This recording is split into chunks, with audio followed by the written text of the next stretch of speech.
नमस्कार दोस्तों, आप सभी का स्वागत है हमारे इस YouTube चैनल सरस्वती जी के क्लासेस में। दोस्तों, आज मैं आपके सामने फिर उपस्थित हुई हूँ झारखंड जीके का प्रैक्टिस सेट 5 लेकर, यानी कि ये प्रैक्टिस सेट नंबर 5 है, जिसमें आज भी 25 क्वेश्चंस हैं और ये क्वेश्चंस जो हैं बहुत ही इम्पोर्टेंट हैं। एग्ज़ाम पॉइंट ऑफ व्यू से आने वाले एग्जाम्स के लिए बहुत ही हेल्पफुल साबित होंगे। तो आप इसे लगाएं और मुझे कमेंट के द्वारा बताएं कि आपने कितने आंसर्स जो हैं वो सही किए हैं, तथा अगर मुझसे किसी प्रकार का भूल अगर क्वेश्चन के आंसर बताने में होते हैं तो आप उसे सुधार करके मुझे कमेंट के द्वारा ज़रूर अवगत कराएं। ये मुझे बहुत अच्छा लगता है कि आप लोग जो हैं वो इसे ध्यान से देखते हैं। तो आइए शुरू करते हैं। पहला क्वेश्चन है, झारखंड में संथाल विद्रोह का बिगुल किस स्थान से बजा था? तो झारखंड में संथाल विद्रोह का बिगुल जो है वो भगनाडीह से बजा था।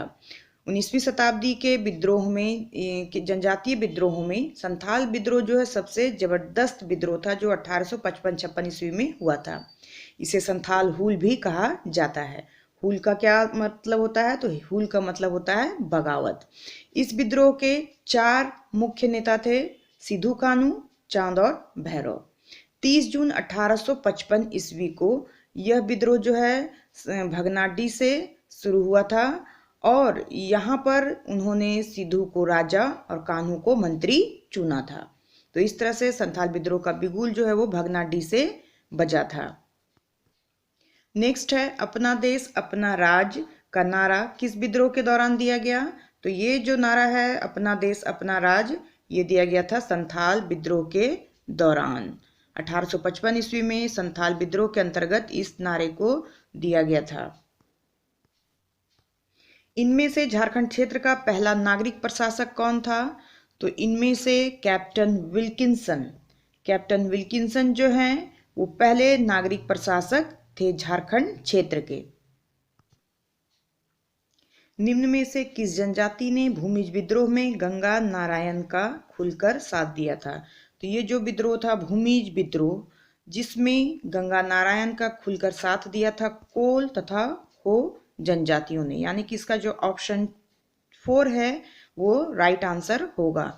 2 और 3 इन दोनों ने साथ दिया था किसका? तो गंगा नारायण का, जिन्होंने ढाल भूमि में विद्रोह किया था, भूमिज विद्रोह। नेक्स्ट है, झारखंड राज्य में पंचायती राज की संरचना कैसी है? तो झारखंड राज्य में पंचायती राज की जो संरचना है वो त्रिस्तरीय है। झारखंड की ये जो त्रिस्तरीय पंचायती राज संरचना है, इसमें गांव में पंचायत, प्रखंडों में पंचायत समिति और जिलों में जिला परिषद की व्यवस्था है। जिलों में जिला परिषद की व्यवस्था है। सिंधराय तथा सुरगा का संबंध झारखंड के किस आंदोलन से है? तो सिंधराय तथा सुरगा का संबंध जो है वो झारखंड के कोल विद्रोह से है, जो 1831-32 ईस्वी में हुआ था। और इस विद्रोह में ये दोनों जो थे वे अंत तक लड़ते रहे थे और इस विद्रोह का प्रमुख कारण था भूमि संबंधी असंतोष। इसके प्रमुख नेता का नाम था बुद्धू भगत, यानी कि इस कोल विद्रोह में बुद्धू भगत भी शामिल थे। सिंधराय, बिंदराय, सुरगा, बुद्धू भगत ये सभी जो हैं वो कोल विद्रोह के अंतर्गत आते हैं। झारखंड के एकमात्र खनन संबंधी उच्च शिक्षा केंद्र इंडियन स्कूल ऑफ माइंस की स्थापना किस वर्ष की गई थी? तो इंडियन स्कूल ऑफ माइंस की स्थापना, जो कि एकमात्र खनन संबंधी उच्च शिक्षा केंद्र है झारखंड में, इसकी स्थापना 1926 ईस्वी में की गई थी और यह धनबाद जिले में है और इसका संबंध जो है खनन क्षेत्र से है। झारखंड के किस जिले को भारत की अबरक राजधानी के नाम से जाना जाता है? तो झारखंड के कोडरमा जिले को अबरक राजधानी के नाम से जाना जाता है, जहाँ पे उच्च कोटि का अबरक जो है पाया जाता है, जिसकी मांग जो है पूरे विश्व में है। कोडरमा, गिरिडीह, हजारीबाग ये जो है अबरक के लिए विश्व विख्यात व्यापारिक केंद्र हैं, जिसमें रूबी श्रेणी के अबरक का उत्पादन कोडरमा तथा गिरिडीह जिले में होता है। नेक्स्ट है, कोरवा जनजाति की पंचायत क्या कहलाती है? तो कोरवा जनजाति की जो पंचायत है उसे भैयारी, यहाँ मिसप्रिंट है थोड़ा, भैयारी कहा जाता है? कोरवा जनजाति की पंचायत को भैयारी के नाम से जाना जाता है। यह जनजाति मुख्य रूप से पलामू, लातेहार, गढ़वा, गुमला आदि जिलों में पाई जाती है। इनकी दो उपजातियां हैं, एक है पहाड़ी कोरवा और दूसरा है डिहरिया कोरवा। नेक्स्ट है, झारखंड में प्रति व्यक्ति वन कितना हेक्टेयर है? तो झारखंड में प्रति व्यक्ति वन जो है वो है 0.08%। यहाँ पे ऑप्शन थोड़ा मिस्टेक है, तो इसका आंसर हो जाएगा 0.08%। कहीं कहीं ये 0.79 भी दिया हुआ रहता है, यानी बुक्स पे डिपेंड करता है कि ऑप्शन में 0.08 है या 0.79 है। 0.079 है।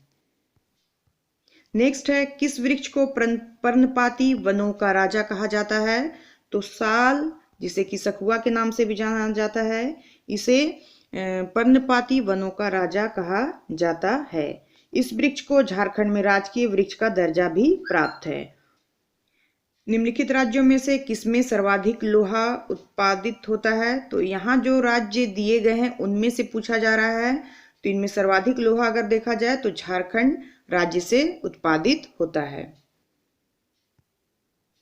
नेक्स्ट है, वीरभूम में गोरा मांझी के द्वारा किस विद्रोह का नेतृत्व किया गया था? तो वीरभूम में गोरा मांझी के द्वारा संथाल विद्रोह का नेतृत्व संभाला गया था।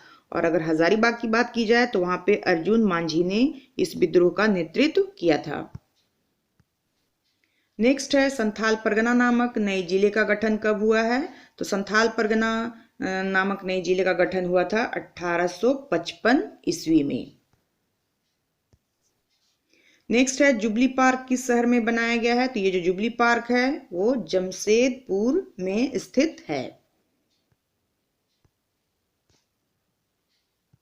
अगला है, टुसु पर्व किस तिथि को मनाया जाता है? तो ये जो टुसु पर्व है ये मकर संक्रांति में मनाया जाने वाला पर्व है।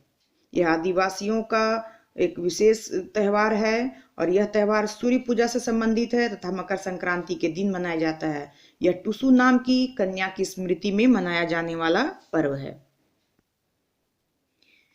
निम्न में से किसे झारखंडी वायलिन के नाम से जाना जाता है? तो झारखंडी वायलिन के नाम से जाना जाता है केंद्री को। केंद्री को झारखंडी वायलिन के नाम से जाना जाता है और यह प्रिय वाद्य है संथालों का। नेक्स्ट है, किस वर्ष झारखंड में जमींदारी पुलिस की शुरुआत हुई थी? तो झारखंड में जमींदारी पुलिस की शुरुआत हुई थी 1809 ईस्वी में, जब चेरो के ये जो चेरो विद्रोह हुआ था उसके परिणाम स्वरूप ब्रिटिश सरकार ने छोटा नागपुर में शांति व्यवस्था कायम रखने के लिए जमींदारी पुलिस बल का गठन किया था 1809 ईस्वी में। नेक्स्ट है, झारखंड राज्य में प्रथम सीमेंट उद्योग की स्थापना सन 1921 ईस्वी में कहाँ हुई थी? तो ये जपला में प्रथम सीमेंट उद्योग की स्थापना सन 1921 ईस्वी में की गई थी। नेक्स्ट है, बिरसा कृषि विश्वविद्यालय रांची की स्थापना किस वर्ष की गई थी? तो ये जो बिरसा कृषि विश्वविद्यालय है रांची, जो रांची में है, इसकी स्थापना 1980 ईस्वी में की गई थी और इसमें जो पढ़ाई का जो सिलसिला शुरू हुआ था वो 1981 ईस्वी में शुरू किया गया था। तो किसी किसी बुक में ये आपको 1980 मिलेगा और कहीं ये आपको 1981 भी मिलेगा। नेक्स्ट है, उत्तर वैदिक काल में झारखंड क्षेत्र को किस नाम से जाना जाता था? तो उत्तर वैदिक काल में झारखंड को व्रात्य प्रदेश के नाम से जाना जाता था। उत्तर वैदिक काल में झारखंड व्रात्य प्रदेश के नाम से जाना जाता था। किसके शासनकाल को चेरो शासक के स्वर्ण युग के रूप में जाना जाता है? तो ये आप सभी जानते होंगे कि चेरो शासनकाल के स्वर्ण युग किस शासनकाल को कहा जाता है? तो ये है मेदिनी राय। मेदिनी राय का जो शासनकाल था इसे ही चेरो शासन के स्वर्ण युग के रूप में जाना जाता है। नेक्स्ट है, ईस्ट इंडिया कंपनी को बंगाल, बिहार एवं उड़ीसा की दीवानी मुगल बादशाह ने कब सौंपी थी? तो ईस्ट इंडिया कंपनी को बंगाल, बिहार एवं उड़ीसा की दीवानी मुगल बादशाह ने इलाहाबाद संधि के दौरान सौंपी थी और ये समय था 12 अगस्त 1765 ईस्वी। बहुत ही इंपॉर्टेंट है, आजकल एग्जाम्स में ईयर नहीं बल्कि डेट भी पूछे जाते हैं। तो ये है कि मुगल जो अंग्रेजों को दीवानी सौंपी गई थी मुगल बादशाह शाह आलम द्वितीय के द्वारा, ये समय था 12 अगस्त का और 1765 ईस्वी। नेक्स्ट एंड लास्ट क्वेश्चन है, जनगणना वर्ष 2011 के अनुसार झारखंड का सर्वाधिक साक्षर जिला कौन सा है? तो 2011 की जनगणना के अनुसार झारखंड का रांची जिला जो है वो सर्वाधिक साक्षर जिला है। तो ये थे 25 प्रश्न आज का ये सेट नंबर 5।